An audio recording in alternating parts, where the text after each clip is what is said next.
Question 2 prove the following मधलं 14व गणित आहे cos 15 degree minus sin 15 degree divided by cos 15 degree plus sin 15 degree equal to 1/√3. तर इथे आपल्याला प्रूव्ह करायचं आहे LHS इक्वल टू RHS और RHS इक्वल टू LHS. तर इथे आपण LHS घेणार आहोत आणि LHS सॉल्व्ह करून आपण इट इज इक्वल टू 1/√3 हे प्रूव्ह करणार आहोत. LHS equal to cos 15 degree minus sin 15 degree divided by cos 15 degree plus sin 15 degree. तर इथे आपण cos 15 आणि sin 15 ह्याची व्हॅल्यू आधी आपण काढू. तर दोन्हीसाठी आपल्याला फॉर्म्युला लागणार आहे cos a मायनस b आणि sin a मायनस b. तर इथे 15 मीन्स 45 डिग्री मायनस 30 डिग्री.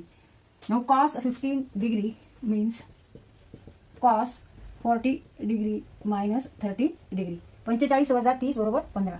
तर इथे आपण फॉर्म्युला वापरून आधी cos 15 ची व्हॅल्यू काढू, किंमत काढू. cos 45 degree minus 30 degree equal to cos 45 degree into cos 30 degree plus sin 45 degree into sin 30 degree. इथे आपण फॉर्म्युला वापरलाय cos a मायनस b चा cos a into cos b plus sin a into sin b. Now cos 45 is 1/√2 and cos 30 is √3/2. So put value of cos 45 degree equal to 1/√2 and cos 30 degree equal to √3/2 and sin 45 degree is also 1/√2 and sin 30 degree is 1/2. तर इथे आधी आपण ह्या value ठेवून solve करू. cos 45 is 1/√2 into cos 30 is √3/2 plus sin 45 is 1/√2 and sin 30 is 1/2. Now here is multiplication. Here is also multiplication. 1 into √3 means √3 divided by 2 into √2. 2√2 plus 1 into 1 divided by 2 into √2. 2√2. Now here denominator is same. Therefore take addition of numerator √3 plus 1 divided by 2√2. Cos 15 degree is √3 plus 1 divided by 2√2. आता आपण sin 15 काढायचं आहे. तर इथे sin 15 equal to sin 45 minus 30 घ्यायचं आहे आणि formula वापरून sin 15 ची व्हॅल्यू काढायची आहे. sin 15 degree equal to sin 45 degree minus 30 degree. आता इथे आपल्याला sin 15 काढायचं आहे, त्याच्यामुळे आपण sin 45 डिग्री मायनस 30 डिग्री घेतलेले आहे. आता इथे फॉर्म्युला वापरायचा आहे sin a minus b. sin a minus b equal to sin a into cos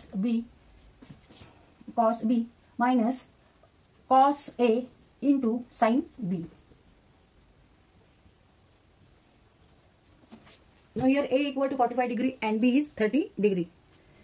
Now sin 15 degree equal to sin 45 degree minus sin 30 degree means sin 45 degree into cos 30 degree minus cos 45 degree into sin 30 degree. आता इथे value ठेवू आपण. sin 45 is 1/√2, cos 30 is √3/2, cos 45 degree is 1/√2, sin 30 degree is 1/2. इथे दोन्हींचं multiplication आहे आणि नंतर subtraction. न्यूमरेटरचं multiplication घ्यायचं आणि डिनॉमिनेटरचं multiplication. 1 into √3 divided by 2 into √2 minus 1 into 1 2 into √2 equal to √3 minus 1. इथे डिनॉमिनेटर सेम आहे 2√2. sin 15 degree equal to √3 minus 1 divided by 2√2. आता इथे आपण sin 15 काढले आणि cos 15 काढले, तर दोन्ही यांची व्हॅल्यू या इक्वेशन मध्ये आपण ठेवू.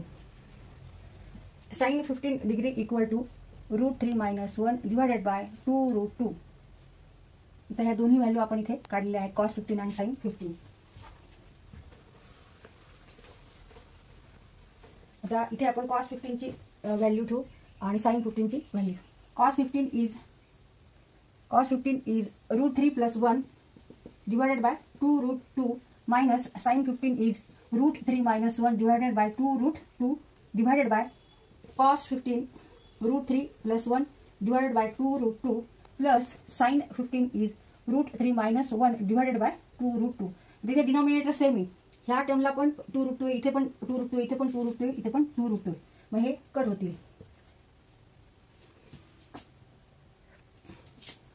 √3 plus 1 minus √3 minus 1 2√2 divided by √3 plus 1 plus √3. आता इथे मायनस आहे, इथे निगेटिव्ह बाहेर आहे, मायनस बाहेर आहे, त्याच्यामुळे इथे आपल्याला साइन बदलावं लागेल, याची पॉझिटिव्ह करावं लागेल.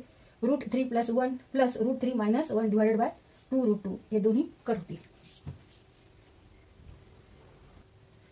इथे √3 पॉझिटिव्ह आहे आणि इथे निगेटिव्ह आहे, मायनस आणि प्लस इथे, त्याच्यामुळे हे दोन्ही कट होतील. 1 + 1 2 अँड √3 + √3 मीन्स 2√3. इथे 1 + 1 and -1 हे कट होतील. And therefore answer is 2 1 2 2 1 2 1 divided by √3 and it is equal to RHS side of the equation. Therefore LHS equal to RHS.